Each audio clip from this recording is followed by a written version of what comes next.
36. ipuina, itzaina eta otsoa. Gizon bat zebilen bazoko larrean idiak zaintzen, eta hurbildu zitzaion itoka otsoa. Diotza ark honi, otso zalobrea, zer dakarkizu ona hain estu eta larri? Ez dakuzu erantzuten dio otsoak nola datorren eiztaria neure bila? Ez arren nizalatu, ez esan zein bide hartu dudan.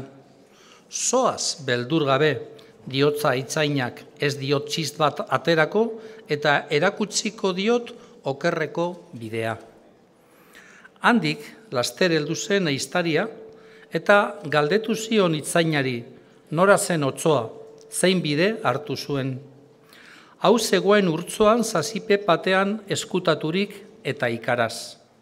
Itxain asko jakinak eskuz eta hoz erakusten dio bide okerrekoa, baina begien keinu zuzen eta otsoa zegoena. Eiztariak ez zien igarri begien keinuei, eta esku eta hoz erakutsi zion bidean jarraitu eta okertu zen.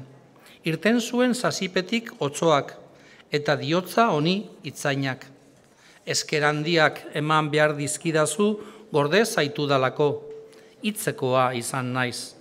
Bai erantzun zion otsoak, eskerrak zure ezpainei eta zure eskuei, baina madarikatua izan dadila zure begi gaizto keinularia.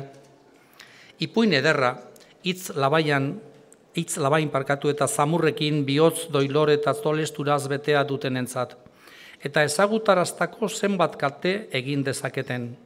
Hauan bat, bihotzean beste bat da gizon maltzur eta okerren natura, hargatik. Askok dituzte hitz estitzuak, eta bihotzez asmo behazunduak.